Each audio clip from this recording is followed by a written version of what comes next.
শেষ পর্যন্ত ষড়যন্ত্রকারী, অপপ্রচারকারী এবং লোভীদের মুখে ছাই পড়ল।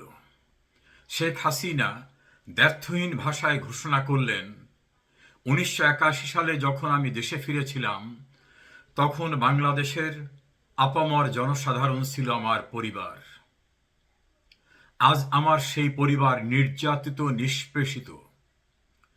এই বিপন্ন মানুষদের ছেড়ে আমি কোথায় যাব? অবসরে যাবেন শেখ হাসিনা, তাকে আর কেউ চাইছে না, তিনি এখন শারীরিকভাবে সক্ষম না। এ জাতীয় মিথ্যা প্রচারণামূলক যে ন্যারেটিভ, সেই ন্যারেটিভের চূড়ান্ত অবসান করে দিলেন শেখ হাসিনা। ভেতরে এবং বাইরে যারা নানা রকম অনাকাঙ্ক্ষিত অপপ্রচারে, ষড়যন্ত্রে এবং প্রলোভনে লিপ্ত হয়েছিলেন শেখ হাসিনাকে মাইনাস দেখাবার চেষ্টায়, এমন তো কেউ কেউ গণমাধ্যমে উস্কে দিয়ে সংবাদ প্রকাশ করিয়েছিলেন আওয়ামী লীগ আর শেখ হাসিনাকে চাচ্ছে না। তাদের সে জাতীয় সকল ন্যারেটিভের অবসান হয়েছে। শেখ হাসিনা দৃঢ়তার সঙ্গে বলেছেন, নির্যাতিত, নিষ্পেষিত, বিপন্ন বাংলাদেশের মানুষকে ছেড়ে তিনি অবসরে যাবেন না। শেখ হাসিনার অবসান বা অবসর সেদিন হবে যেদিন আল্লাহ রব্বুল আলামিন তাকে স্বাভাবিক নিয়মে নিয়ে যাবেন। তার পূর্ব পর্যন্ত তিনি মানুষের পাশে আত্মোৎসর্গ করা, দেশের কল্যাণে, মানুষের মঙ্গলে নিজেকে নিবেদিত রেখেছেন এবং সেটাই অব্যাহত থাকবে। বিদেশে অবস্থানরত অবস্থায় একটি শোকসভায় অংশগ্রহণ করে তিনি খুবই পরিষ্কার ভাষায় বলেছেন। এর বাইরে তিনি ভারতের একটি পত্রিকায় সাক্ষাৎকার দিয়েছেন, যেটা বাংলাদেশের আরেকটি পত্রিকা প্রকাশ করেছে। সব কথা নির্যাস, শেখ হাসিনা ছিলেন, শেখ হাসিনা আছেন এবং শেখ হাসিনা থাকবেন। এই দ্ব্যর্থহীন ঘোষণার দুটি দিক। যারা ষড়যন্ত্র করে শেখ হাসিনাকে রাজনীতি থেকে সরাতে উদ্যমী ছিলেন, তাদের উদ্যোগ এবং উদ্যম কমে গেছে। যারা অপপ্রচারে লিপ্ত হয়ে নানাভাবে মনোবল ভেঙে দিতে চেয়েছিলেন, তাদের অপপ্রচার কোনো কাজে আসেনি। যারা নানাভাবে প্রলুব্ধ হয়েছিলেন, লোভে পড়েছিলেন, তাদের সেই লোভের যবনিকাপাত হয়েছে। এই একটা অংশ। আর দ্বিতীয় অংশ, দেশের অভ্যন্তরে এবং বাইরে থাকা শুধু আওয়ামী লীগ নয়, যারা মুক্তিযুদ্ধের চেতনায় বিশ্বাস করে, অর্থাৎ মুক্তিযুদ্ধের পক্ষের মানুষ, তাদের একটা অংশের ভিতরে নানা রকম দ্বিধাদ্বন্দ্ব ছিল। তাহলে কি শেখ হাসিনা অসুস্থ হয়ে গেছেন? তাহলে কি শেখ হাসিনার দায়িত্বে থাকছেন না?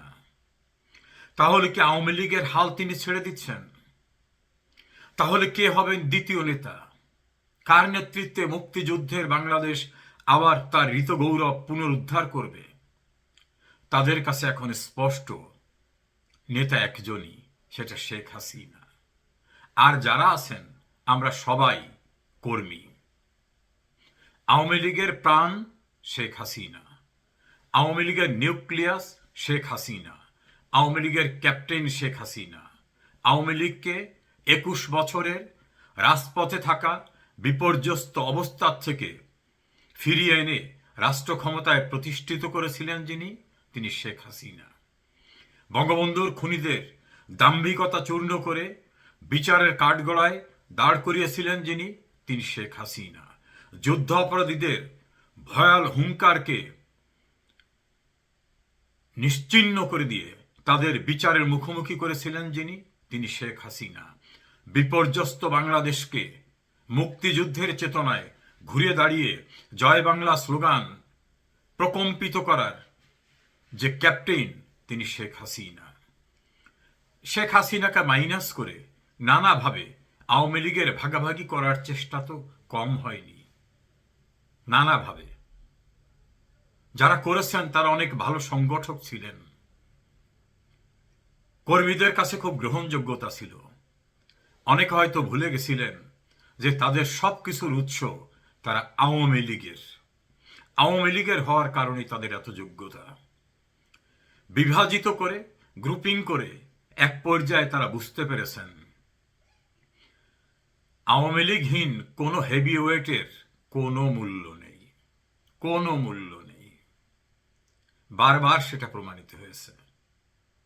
ফলত আওয়ামী লীগের বাইরে গিয়ে এবং বঙ্গবন্ধুর আদর্শ, বঙ্গবন্ধুর উত্তরসূরির বাইরে গিয়ে ভেতরে এবং বাইরে যারাই ষড়যন্ত্র করেন, অপপ্রচার চালান, প্রলুব্ধ হন, তাদের বাস্তবে ফলাফল 0 এবং -0। আওয়ামী লীগ মানে শেখ হাসিনা, শেখ হাসিনা মানে আওয়ামী লীগ। বিদ্যমান রাজনীতিতে আওয়ামী লীগ এবং শেখ হাসিনা পরস্পর অবিচ্ছেদ্য সত্তা। আমরা সবাই কর্মী। দেশের কোটি কোটি ধর্মের, রাজনীতির বিভিন্ন রকম ভাবে বিভাজিত মানুষগুলো একটি জায়গায় ঐক্যবদ্ধ। মুক্তিযুদ্ধের চেতনার হাল ধরার জন্য শেখ হাসিনার কোনো বিকল্প নেই। আজ সেটা দ্ব্যর্থহীন ভাষায় শেখ হাসিনা ঘোষণা দেওয়ায় প্রাণ ফিরে পেয়েছে। মানুষের স্পৃহা, উদ্যম, আকাঙ্ক্ষা 10 ডিগ্রি সামনে এগিয়ে গেছে, এবং সেটা শেখ হাসিনাকে নিয়ে।